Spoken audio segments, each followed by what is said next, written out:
Hello students, तो आज मैं आपको सबसे पहले जो बताने वाली हूँ पेरीमीटर एंड एरिया में, वो बताने वाली हूँ पेरीमीटर एंड एरिया के कॉन्सेप्ट के बारे में।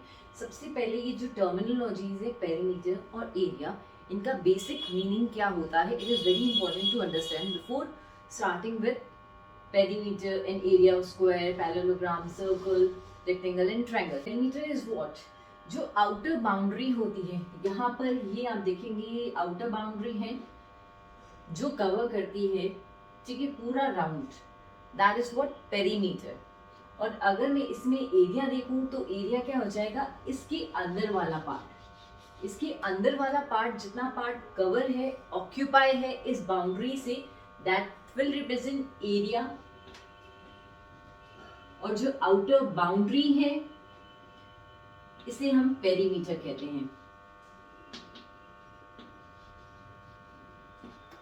स्क्वायर के केस में सारी साइड्स जो होती हैं वो इक्वल होती है, that means this side is equal to this side plus this side is equal to this side, that means सारी की सारी साइड्स का मेजरमेंट इक्वल होता है। For example, if this is 5 centimetre, this will also be 5 centimetre, this will also be 5 centimetre and this will also be 5 centimetre. क्यों? क्योंकि ये square है। तो अब हमको अगर पेरीमीटर निकालना है स्क्वायर के केस में, तो इसका फॉर्मूला सिंपल सा हो जाएगा, टोटल 4 साइड्स हैं, सबका मेजरमेंट इक्वल है, तो that will be equals to 4 into 5। तो इसमें जो आंसर आ जाएगा 20 सेंटीमीटर। देखिए तो इसका फॉर्मूला होता है side into side, that means 5 into 5, 5 into 5 that is equals to 25 square centimetre. Square बाद में लिखा जाएगा, लेकिन स्क्वायर को हम पहले रीड करेंगे। 25 स्क्वायर सेंटीमीटर, अगर मीटर होता तो 25 स्क्वायर मीटर। सेकेंड जो आता है topic, that is rectangle. Rectangle के केस में ये इसकी लेंथ हो जाती है, ये इसकी ब्रेथ हो जाती है। तो लेंथ ये इक्वल होगी और ये इसकी इक्वल होगी, that means opposite sides equal होती है। तो यहाँ पे इसका पेरीमीटर, दैट मीन्स यहाँ से स्टार्ट किया, यहाँ पे पूरा कवर किया इस राउंड को, आउटर बाउंड्री को, that will represent the perimeter of rectangle. इसीलिए यहाँ पे अगर हम देखें तो इसका फॉर्मूला इसीलिए आता है 2l प्लस b पेरीमीटर का। क्यों? क्योंकि ये वाली साइड इस वाली साइड की इक्वल है, that means this length is equal to this length, opposite sides, and this opposite sides are also equal. This is the breadth, that's why the formula is 2l plus b।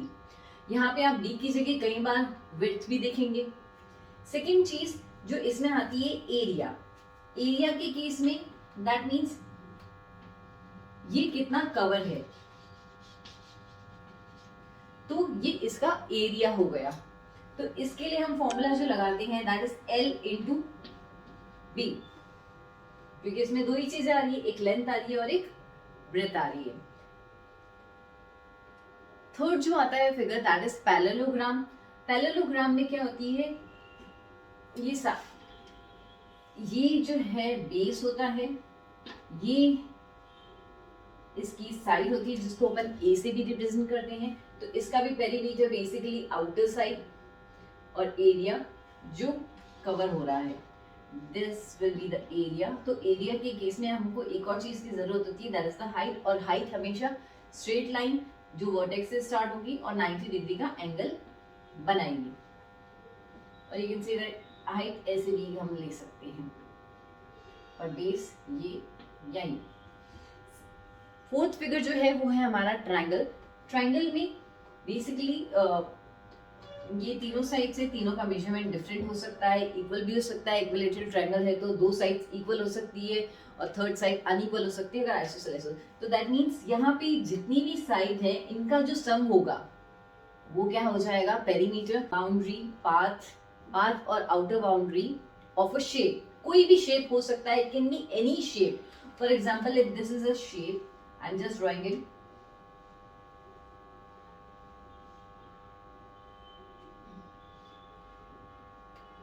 इसका perimeter find out करना है, that means this is देखा जाए तो h है, तो ये भी कोई भी शेप है तो इसका पेरीमीटर क्या हो जाएगा, जो इसकी आउटर बाउंड्री है इस शेप की, that will be the perimeter.